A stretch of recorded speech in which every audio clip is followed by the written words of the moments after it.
নির্বাচন নিয়ে প্রস্তুতি কীরকম আছে আপনাদের? আপনি যেহেতু বাংলাদেশ জামাত ইসলামের কেন্দ্রীয় নায়েবে আমির, জামাত এখন নির্বাচন নিয়ে কী চিন্তা ভাবনা করছে?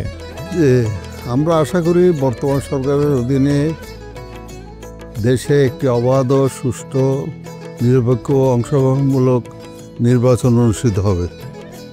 বর্তমান যেটা ইন্টারিম গভর্নর আছে সেটাতে সুষ্ঠু নির্বাচন হবে।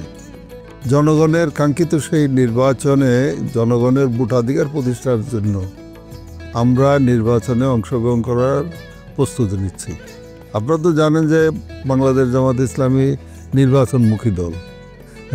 আমরা জনগণের সাথে আছি, জনগণের কল্যাণমূলক কাজ করি। সবসময় জনগণের সমস্যা সমাধানের চেষ্টা করি। তারপর নির্বাচনেও আমরা অংশগ্রহণ করি, সব নির্বাচনে আমরা অংশগ্রহণ করার চেষ্টা করি। তো সেই প্রস্তুতি আমাদের হচ্ছে সারা দেশে। আচ্ছা, এখন অন্তর্বর্তীকালীন সরকার তো নির্বাচনের জন্য নির্বাচন প্রক্রিয়াটাই সংস্কার করছে।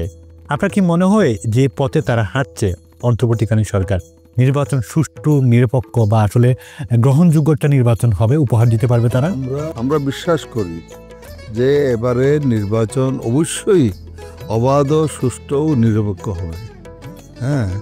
বর্তমান সরকার জানে যে জনগণ যে নির্বাচন নিয়ে ওরা খেলা খেয়েছে, নির্বাচনের এই ব্যবস্থাকে ধ্বংস করে দিয়েছে।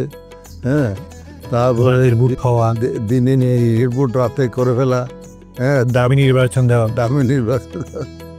এগুলো জনগণ যে পছন্দ করে না, এগুলো বর্তমান সরকার খুব ভালো করে জানে। এবং সমস্ত দল যে এই ধরনের নির্বাচনের বিপক্ষে, এই কথাটা বর্তমান সরকার ভালো করে জানে। সুতরাং আমরা বিশ্বাস করি যে এবারের নির্বাচন অবাধ, সুষ্ঠু, নিরপেক্ষ।